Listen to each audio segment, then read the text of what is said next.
sempat pinjam uang sama aku, ternyata nggak dibalikin. Itu kan tipu muslihat ya. Jadi itu bisa untuk LP-nya dilaporkan gitu. Dan yang kedua adalah untuk pajamas. Aku pernah membeli pajamas di all shop-nya dia. Dia kan punya all shop namanya LMP Branded Stuff. Jadi aku beli, ternyata sampai sekarang pun nggak sampai gitu. Nah kebetulan pada saat waktu kemarin kan aku sempat ada konferensi pers ya, namanya kan aku disangka katanya aku pansos lah ini tuh segala macam. Bukan lagi pansos. Lain halnya kalau aku pansos mungkin LP nggak akan mungkin bisa ya diterima. Tapi kalau ini kan nggak pansos. Kebetulan pada saat kemarin press con, alhamdulillahnya viral di salah satu sosmed T. Pas viral kebetulan banyak juga korban-korban dari si LM ini. Kebetulan aku menampung keluhan dari korban-korban si LM ini. Akhirnya adalah beberapa korban yang mau bersedia menjadi saksi. Mungkin ada berapa korban dan total kerugiannya sendiri berapa? Kalau untuk total kerugian nggak bisa aku jelaskan ya. Ini kan nanti kan udah masuk ke ranah hukum ya. Ya dia nanti wewenang dari penyidik aja. Kakak, uangnya dipinjamin berapa sama LM? LM sebenarnya kalau untuk ditanya dipinjamin berapa, aku kan dia minjemnya 10 juta sama aku. Dia janji ingin mengembalikan sama aku seminggu kemudian. Dari bulan April sampai sekarang itu kayak di ibarat kata dia alasan terus, nanti dibayar ya. Mungkin memang ini udah tipu muslihat dia ya. Dia sudah terbiasa menipu orang seperti ini, melakukan rangkaian kebohongan seperti ini. Makanya pada saat aku waktu itu kan sempat aku kan, bayar gak lo, kalau nggak bayar gue laporin nih. Dia biasa ya, yaudah gue bayar santai. Awalnya dia santai, yaudah silakan laporin aja gini-gini, gak takut gini. Akhirnya setelah aku meminta temenku nih katanya, karena biar gimana pun kan karena PTN itu kan sebagai penyambung ya, kalau tidak ada karena target aku gak mungkin dengan gampangnya meminjamkan uang ke si LM ini. Akhirnya melalui kakakku ini ya, aku bersedia lah meminjamkan ke dia. Nah pada saat aku meminta si LM untuk membayar ya, kakakku wajar dong dia ikut-ikutan, dalam arti dia ikutan, lu bayar, lu kan janji mau bayar ke Dewi gitu kan. Dia malah mengancam, kalau ikut-ikutan Dewi ya, kalau gua ancam gitu loh, gue laporin gitu. Akhirnya ya udah ayo kalau mau minta laporan. Akhirnya dia bayar only 2 juta. Dia janjinya ingin membayar 5 juta. Ternyata dia bayar 2 juta, setelah itu dia nggak ada lagi.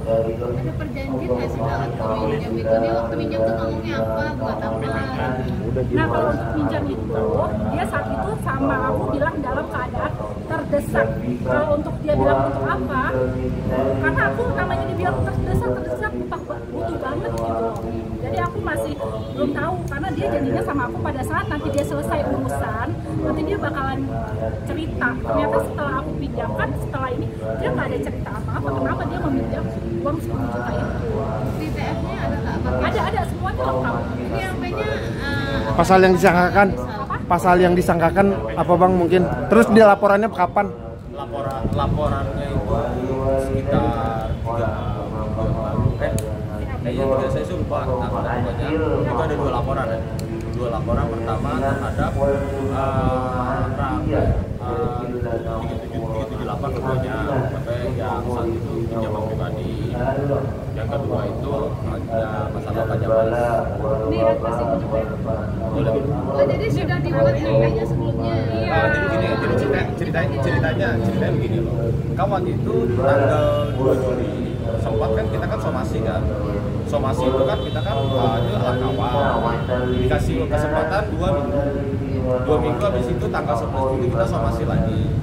Pas deadline-nya tanggal 18 Juli. Nah, udah 2 kali somasi, udah diterima, ada resinya semua. Ternyata dia ada di voice note. Mau didengarkan nggak voice note? Boleh. Nanti aja bang. Iya. Isinya apa? Iya. Isi apa? Isi voice note jadi begini. Dari ini nggak tahu ya, ini suara siapa? Kalau menurut ini katanya sih suaranya si LM gitu loh. Dibilang katanya begini, nggak penting untuk balas somasi kamu. Gitu. Kata kuasa hukum dia gitu. Oh ya udah, berarti kan dia tidak membalas somasi itu, ya kita berhak untuk ke upaya hukum langkah selanjutnya itu LP gitu. Mang mungkin tadi proses BAP sendiri mendapatkan berapa pertanyaan dari penyidik? Seputaran apa aja? Oke, kalau untuk Ibu Wulan, sebelumnya untuk yang laporan pinjaman itu sudah kemarin ya, sudah kemarin dipanggil untuk berita acara klarifikasinya itu sekitar 18 pertanyaan kalau untuk Ibu Wulan ya. Terus kalau untuk hari ini Ibu Wulan itu terkait yang Pajamas, laporan yang kedua. Nah, kalau untuk Mbak Tagen itu pertanyaan sekitar 15 pertanyaan lah. Di sini sebagai saksi pelapor dari Wulan. Jadi mengklarifikasi terkait peristiwa penipuan yang terjadi oleh oknum yang diduga LTM ini. Sekian.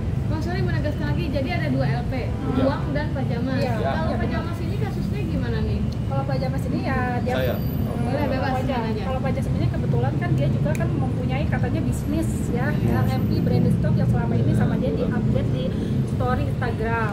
Nah, kebetulan LMP Branded Stock ini kan sudah mempunyai pengikut followers yang mana namanya kan di Instagram di-update, dilihat banyak orang ya, di-update resi ini itu segala macam. Nah, aku pikir juga karena LMP ini punya si Lisa, nggak mungkin dong dia nipu ya kan dia viral juga, terkenal juga. Ternyata apa? Dia mempergunakan sosial media dia ya, diduga banyak menipu, nggak cuma aku doang, karena memang kayak bukti-bukti semuanya udah ada lengkap, saksinya pun ada beberapa yang bersedia untuk dijadikan saksi gitu. Teknisnya gimana sih Kak, saya belum tahu nih. Pajamasnya Kakak dipromosikan di IG-nya apa Kakak sudah ngirim barang? Kalau Pajamas dia yang jualan.